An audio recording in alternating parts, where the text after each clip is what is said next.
최적의 타이밍에 전략적 선택을 도와드리는 채부자 부동산입니다. 9월 21일 토요일입니다. 오늘 아침에 비가 엄청 많이 오더라고요. 네. 다들 운전 조심하시기 바랍니다. 부동산 뉴스 제목 우선 확인해 보겠습니다. 지금 이제 금리 인하로 인해서 이제 심리는 부동산 쪽으로 유동성이 옮겨온다고, 이제 자금 유동성이 옮겨온다고 말씀드렸잖아요. 예, 거기에 따라서 지금 뭐 분양하는 것들 이야기가 많이 나올 거라고 제가 말씀드렸잖아요. 뉴스 많이 나올 거다. 어, 거기에 대해서 이제 다 이야기입니다. 뭐 금리가 내려가니까 상급지로 간다. 분양하는 것들. 뭐 지금 시공사 선정된다. 어디 분양되고 있다. 흥행 돌풍이다. 뭐 몰렸다. 계속 연일. 그다음 뭐 계속 특히 서울 강남 상구 뭐 마영성 요 정도 계속 연일 신고가를 찍고 있다. 금리가 내렸다. 실거래 지수는 2%대. 집 안 팔기 잘했나? 뭐 이런 것들. 예, 강남만 오르고 우리 집은 제자리다. 대출을 조이니까 집값 격차가 더 커진다. 이런 뉴스들. 계속 이제 뭐 보시면 분양, 네, 분양한다는 이야기들. 오히려 이제 집값은 뛰었는데, 서울 중심부 상급지는 이제 뛰었지만, 외곽 지역, 하급지, 중하급지는 이제 안 되고 있다. 이런 이야기들이 있습니다. 어, 자, 바로 시작해 보겠습니다. 이제 그 패드에서 이제 금리 인하를 했기 때문에 뭐 그 유럽이나 아니면 뭐 캐나다뿐만 아니고 전 세계적으로 지금 금리 인하 물결을 이루고 있습니다. 우리나라도 이제 인하를 할 시점이 오곤 있는데 이게 고민이 될 겁니다. 뭐 기재부나 아니면 뭐 정부 측에서는 뭐 대통령실에서는 뭐 금리 인하를 해야 되지 않나 액션을 취하겠지만 한국은행에서 쉽사리 하긴 어렵고요. 어, 금리 인하를 하긴 할 텐데 이제 타이밍이 뭐 미국 대선을 보고 할 건지 올해 연말에 할 건지 아니면 10월 초쯤에 할 건지 약간의 의견이 분분합니다. 이런 상황인데 말씀드린 대로 심리는 자금 유동성은 이제 부동산 쪽으로 흘러간다. 이게 왜 그럴까요? 왜? 우리가 이제 돈을 번다 하면은 보통은 근로소득입니다. 내 노동으로 하는 거죠. 내 노동을 같이. 우리 부모님 세대가를 보신다 하면은 본인이 땀 흘려서 성실히 일을 해서 돈을 버는 그 피땀 흘린 돈을 버는 그 노동의 가치, 근로소득이 아주 큰 소득의 주 소득이었습니다. 하지만 이제 뭐 그런 시점이 지나다 보니까 사업을 일으키는 사업소득의 이제 그리고 뭐 또 뭐 금수저, 은수저, 다이아몬드 수저 얘기하듯이 재산소득 이런 식으로 있습니다. 사실 보통 이제 근로소득을 하거나 그러니까 내가 성실히 일을 하거나 아니면 내가 뭐 사업을 일으켜서 소득을 받는 뭐 보통 이제 대부분 두 가지 소득이죠. 근데 이런 소득을 했는데 내 옆집에 이제 뭐 철수영이 개똥이가 집을 샀는데 그 집이 갑자기 뭐한 5억이 한 2, 3억, 뭐 4, 5억이 올랐다. 그러니까 과거에는 그렇게 올랐죠. 지금은 뭐 한 2, 3억 정도겠지만 뭐 그런 식으로 올랐다.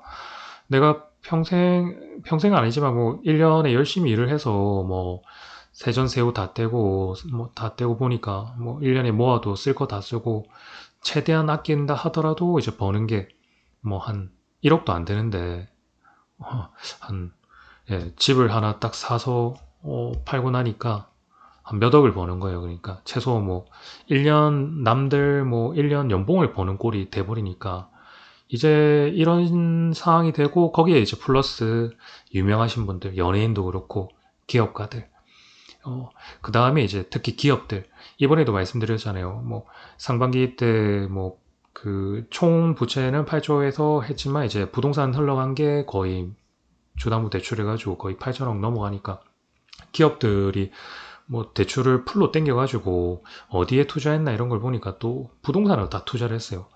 그러니까 내가 살아가면서 똑똑하고 나보다 이제 뭐 똑똑하다, 뭐 지혜와 지식이 많은 사람들이 결국 이제 재테크 수단으로 물론 이제 주식과 비트코인 뭐 여러 가지 뭐 금 등 채권 등 여러 가지 할 수 있겠지만 우리나라 상황만 봤을 때 대부분 이제 뭐 부동산을 투자를 해서 재테크를 해서 돈을 버는 상황이 되니까 이제 이 부동산으로 재테크를 안 하면 사실은 바보 소리를 듣는 상황이 됩니다.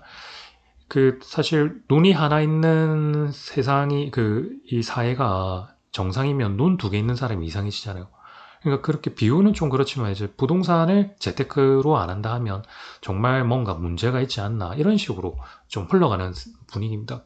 이게 이제 학습 효과가 됐어요. 그리고 그 학습 효과를 통해서 물론 이제 그 뭐 작년도 그렇지만 집값 하락에 대한 대책이나 이 의견들이 전문가들의 의견이 약간은 좀 틀렸지만 그래도 시간이 흐르면 상향돼서 뭐 곡선을 타고 오를 수밖에 없는 상황이 올 거다 이렇게 이야기를 다 하지 않았습니까? 그러니까 집값이 오를 수밖에 없는 상황이고 그리고 집에 소위 말해서 국민 대부분이 뭐 사실 국민 10명 중에 국민 한 7명 중은 대부분 부동산에 대부분 투자가 들어가 있습니다. 뭐 재테크가 들어가 있어요. 뭐 투자든 투기든 아니면 뭐 실거주뿐만 아니고 그러니까 뭐 대부분 국민들이 돈이 들어가 있다 보니까 집값이 떨어지면 안 됩니다. 사실은. 그러니까 심리가 뭐 너도 나도 뭐 집을 살았는데 집값이 떨어지는 분위기로 흘러가면은 이제 이게 뭐 정부를 엎어버릴 수 있는 정도의 그런 이제 막 이야기가 나오는 거예요. 그러니까 그런 학습 효과를 통해서 부동산이 대안이다. 그러니까 사실 마진율을 따지고 했을 때 결국 부동산을 통해서 버는 돈이 더 많으니까 그러니까 이제 부동산을 할 수밖에 없고 이런 금리가 내려갔을 때 이제 부동산으로 흘러간다. 이렇게 다들 예측하는 거죠. 지금 상황에서 이제 우리가 볼 게 한국 부동산원을 잠깐 보면은 통계 지수를 보거든요. 지금 잠깐 보겠습니다. 통계를 보면은 큰 틀만 보면 뭐 지금 매매 상위는 결국 서울, 경기, 인천입니다. 예, 지금 특히 서울 상급지가 이제 조금 금액이 너무 많이 오르니까 중급지, 또 하급지는 잘 안 가요. 또, 또 중급지, 아니면 경기도 상급지로 이제. 그래서 서울 하급지의 외곽 지역에 이런 데는 뭐 집값이 막 오히려 떨어진 데도 너무 많거든요. 대기 수요가 안 들어가는 거죠. 이 학습 효과가 있어요. 그러니까 오히려 사람들이 서울 쪽에서 이제 물론 지방의 큰 손들이나 여유가 있으신 분들이 서울로 이제 원정 투자로 올라갔지만 서울에 있으신 약간 여유가 있으신 분들이 서울 상급지가 안 되면 오히려 이제 지방의 상급지로 가서 돈을 묻어두는 식으로 그런 식으로 또 흘러가고 있습니다. 그렇기 때문에 이제 실수요자가 맞물려 가지고 지방도 거래가 안 되는 건 아니거든요. 각설하고 서울이 이렇게 거래가 엄청 많이 되고 있어요. 그 외에는 사실 지금 뭐 죽쓰고 있습니다. 특히 계속 돌고 돌고 이 흐름이 돌고 돌지만 뭐 그리고 이제 KB의 통계만 본다 하면은 통계 보도를 이제 본다 하면은 뭐 지금 서울만 보면은 뭐 서울은 이런 식으로 올라가고 있습니다. 특히 이제 서울 강남 쪽 한번 확인해 보면은 뭐 마구마구 뛰죠. 뭐 참 서울 강남은 이런데 막 노원이나 아니면 뭐 좀 강북 쪽 이런 데 보면 좀 안 좋아요. 그러니까 서울 자체도 양극화가 되고 있고 부산만 한번 보겠습니다. 부산만 본다 하더라도 부산은 뭐 지방은 싸그리 내려가고 있습니다. 예. 특히 해운대도 뭐 이런 식이고 그나마 이제 수용구 같은 경우는 물량이 없기 때문에 올라갔고요. 예. 특히 동네 같은 경우는 물량이 많이 들어왔기 때문에 많이 떨어졌을 거예요. 예. 지금 이런 식으로 많이 떨어졌고 특히 이런 식으로 이제 이렇게 서울, 경기, 인천에 이제 상급지는 조금 들어가기 어려우니까 중급지, 그 다음에 경기도 상급지, 인천 상급지 이런 데로 흘러가고 그분들이 이제 서울 수도권의 하급지로 가기보다는 지방의 상급지로 이렇게 흘러가는 이런 식으로 흘러갈 건데 결국 양극화, 서울 자체 수도권의 양극화도 심해지겠지만 서울과 지방의 양극화도 심해지고 있습니다. 이게 전반적인 틀은 그렇습니다. 그러니까 그리고 지금 서울 강남은 사실 이 뉴스에 나오는 이런 데는 사실 논의의 대상으로 사실 보시면 돼요. 그냥 우리의 희망이라 보시면 되죠. 이렇게 내 집이 이렇게 올랐으면 좋겠다. 이게 지금 상급지 같은 경우는 서울의 상급지, 특히 이제 상급지 같은 경우는 호가는 계속 상승하고요. 대기 수요는 계속 들어옵니다. 집값이 조금만 떨어지면. 근데 이제 서울의 이제 중하급지는 대출 규제를 일부 이제 받고 거기다가 이제 불안감이 있으니까 내가 서울에 상급지를 못 들어간다 이런 불안감이 있으니까 아예 포기를 해서 이제 경기도 상급지로 흘러가거나 아니면 지방의 상급지로 흘러가거나 아니면 아예 이제 포기를 하시는 분도 있고요. 그다음 지방의 상급지 같은 경우는 호가는 상승한 건 아닙니다. 사실은 이거는 서울을 기준으로 호가가 막 상승하고 이런 건 아닌데 어, 이 지방의 상급지 같은 경우는 오히려 이제 실거래 위주로 실거래 신축 위주로 흘러가고요. 그 다음 중하급지는 이제 불안감 포기로 흘러가는데, 이런 걸 이제 볼 때 서울이나 이제 지방도 마찬가지로 전부 다 이제 신축 분양 위주로 흘러가요. 그래서 뉴스를 보시면은 계속 분양 이야기들. 특히 서울에 지금 26년 이후로 공급 물량이 없기 때문에, 거의 없기 때문에, 지금 정비사업 재개발 재건축 아니고는 신축 분양이 없거든요. 거의 지금. 그렇기 때문에 이제, 신축 분양, 그런 뉴스들이 계속 많았고, 재개발 재건축으로 이제 이게 끝나고 나면 서울 쪽은 흘러 들어갈 겁니다. 예. 그리고 지방은 이제 어떻게 될 것인가? 지방도 마찬가지죠. 신축 분양으로 흘러가고, 지방은 이제 재개발 재건축은 조금 시간을 두시고, 진행되는 거는 이제 진행돼야 되겠지만, 이렇게 오늘 이런 뉴스들이 많이 나왔습니다. 예, 대부분의 뉴스가 이제 신축 분양. 여기서 이제 제가 한마디 더 이제 여러분께 드리고 싶은 거는, 제가 부동산은 결국 이제 경제적인 부분에서 볼 때 거시적 관점에서 수요와 공급이고, 미시적 관점에서 이제 심리가 가장 중요합니다. 또 특수한 사항인 거죠, 사실. 제가 볼 때 공급이 사실 5, 60대 분들이 이제 공급을 해주셨어요. 뭐 70대 플러스 70대까지 해가지고 뭐 70, 80대에서 이분들이 이제 사실 나이만 볼 때, 연령대만 볼때 공급을 이분들이 많이 해주셨고, 물론 실거주 갈아타고 젊은 분들도 팔고 갈아타시는 분도 있겠지만, 대부분의 이제 다주택자들이나 아니면 재산권에 이제 정리를 하시는 분들이 연령대가 5, 60대였다고요. 근데 이번에 수요가 40대보다 30대가 더 많았어요. 이 30대의 5년 전, 10년 전에 이제 모습을 봐야 됩니다. 근데 이 30대가 수요가 더 많았는데, 이분들이 5년 전, 10년 전에는 이분들 같은 경우는 사실 집에 대해서 크게 관심은 없었을 겁니다. 뭐 보통 오마카세 이야기하고 뭐 워라벨 이야기하고, 근데 막상 사회에 나와서 생활을 하고 뭐 살다 보니까 집에 대한 중요성을 더 뼈저리게 느끼는 거예요. 전세 사기도 많고 월세 하면서 이제 이분들도 피눈물 흘리거든요. 그러다 보니까 집에 대한 욕망이 아주 커진 겁니다, 사실. 제가 볼 땐 그렇습니다. 그래서 그분들이 이제 여유가 생기고 어느 정도, 사실 뭐 연끌 표현은 연끌인데 정말 자기가 버는 거 거의 90% 이상 대출 이자 내거나 뭐 하는 식으로 꽉 조여가지고 사신 거죠, 사실. 이런 분들이 이제 많은데, 제가 말하려고 하는 건 이제 지금 50대 분들이 이제 사라지고 수요가 있었던 3, 40대 분들이 이제 공급이 됐을 때가 이제 문제입니다. 그러면 이 3, 40대가 공급자가 되었을 때 이 수요자가 이제 누가 될 것인가? 나이로 보면 그냥 단순하게 동일한 3, 40대가 수요와 공급으로 흘러갈 수도 있겠지만, 사실 3, 40대 분들의 이분들이 공급자가 되었을 때 5, 60대 분들은 뭐 표현은 그렇지만 이분들 같은 경우는 이제 삶을 이제 정리할 나이가, 아니면 뭐 제2의 인생을 살아야 되기 때문에 집에 대한 그런 욕심보다는 뭔가 인생을 어떻게 되면 슬기롭고 즐겁게 마무리를 할까, 살까, 이런 거에 관심이 더 많으세요. 그러니까 이분들이 3, 40대 분들이 현재 이제 3, 40대 분들이 공급자가 되었을 때 대기 수요가 아닌 겁니다. 그러면 동일한 3, 40대거나 아니면 우리 자식대 10대, 20대 분들이 이제 미래 대기 수요가 되어야 합니다. 근데 이분들이 어떤 성향인가? 지금 제가 봤을 때 이분들이 물론 3, 40대 분들처럼 학습 효과를 통해서 이 집에 대한 아주 욕망이 생기고 이랬으면 좋겠지만, 근데 지금 말씀드렸듯이 인구가 줄고 출산이 없고, 뭐 지금 뭐 학교에, 초등학교 같은 경우는 한 반에, 저 때는 이제 아침반, 뭐 오전반, 오후반에서 뭐 60명, 60명 막 그랬거든요. 근데 지금은 한 반에 학생 수가 뭐 15명에서 20명도 안 돼요. 그러니까 그만큼 아이들이 없어요. 우리 지금 길거리를 지나갈 때 초등학생들, 중학생들, 뭐 대학생들, 이분들이 향후 이제 미래 대기 수요가 되어야 되는데, 사실 실제적으로 아이가 하나란 말이에요, 대부분. 그러면 부모님한테 이제 받는 거죠, 사실. 집을 받는 거예요, 그러니까. 그러니까 대기 수요가 극히 줄어들 거다. 극히 줄어들고, 그리고 대기 수요가 원하는 공급 물량은 어디로 갈 것인가.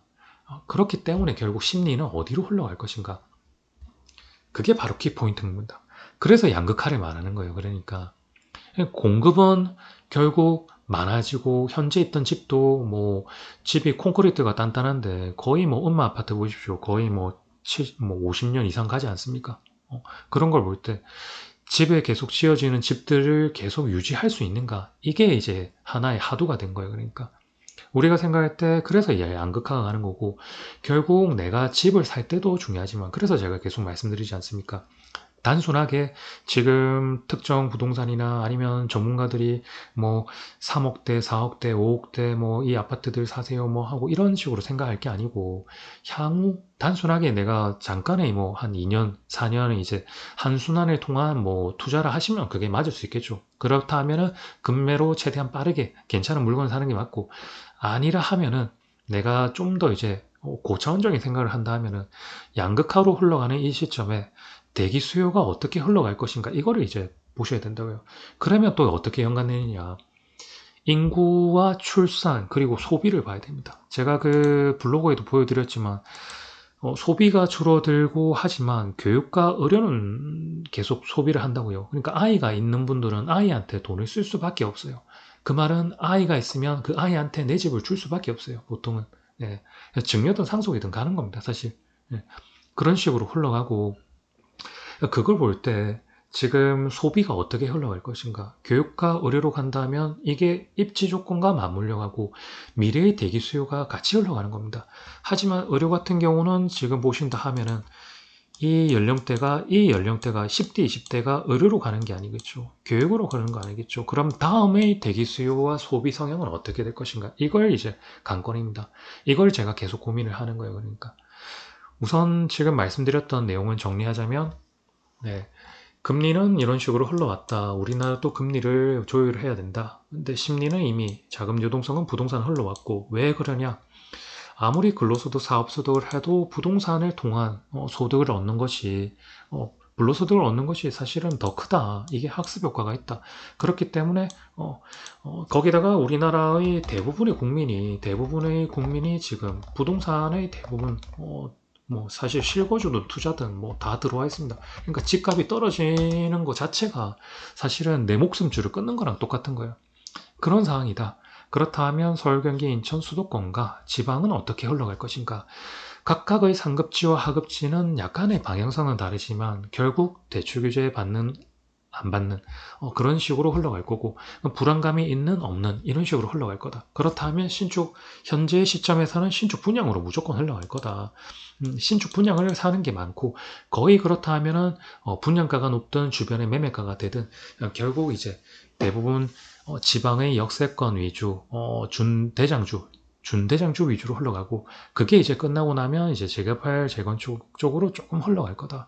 하지만 이제 물가와 여러 가지 상황을 볼 때 상권 쪽으로는 흘러가지 않을 거고 꼬마 빌딩이나 아니면 뭐 상가나 이런 것들은 내가 이제 소위 말해서 정말 실제 실수요자들 투자가 아닌 실수요자 위주로 흘러갈 거고 그리고 이제 제가 덧붙여 한 말씀 더 드린 거는 이제 수요와 공급 심리를 볼 때 현재의 이제 수요자인 3, 40대가 공급자가 되었을 때 미래의 수요자 10대, 20대가 어떻게 흘러갈 것인가?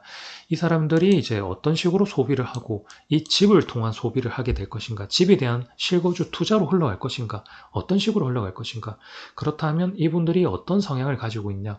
그렇다 하면 결국 어디로 지금 집을 사야 되는가? 이게 이제 계속 고민을 하고 공부를 하고 있는 겁니다, 제가. 오늘은 여러분께 하나의 하도를 하나 드렸고요. 여러분도 한번 고민해 보시고, 현재 시점에서는 신축 분양, 그리고 지방에 있으시다 하면은, 뭐 서울이 되신다면 서울 사시는 게 맞고, 지방에 있으시다 하면 무리하게 뭐 서울의 하급지를 사시기보다는 지방의 상급지 위주로 좀 사시고, 여러 가지 기준을 통해서 역세권 위주의 뭐 특히 지방 같은 경우는 학군보다 역세권 위주로 대장주 위주로 사시는 게 맞고요. 신축 위주로 사시는 게 맞습니다. 그리고 이제 향후 미래에 어떻게 될지 이런 하도를 한번 또 고민해 보셨으면 좋겠습니다. 시청해 주셔서 감사합니다. 최부자 부동산이었습니다.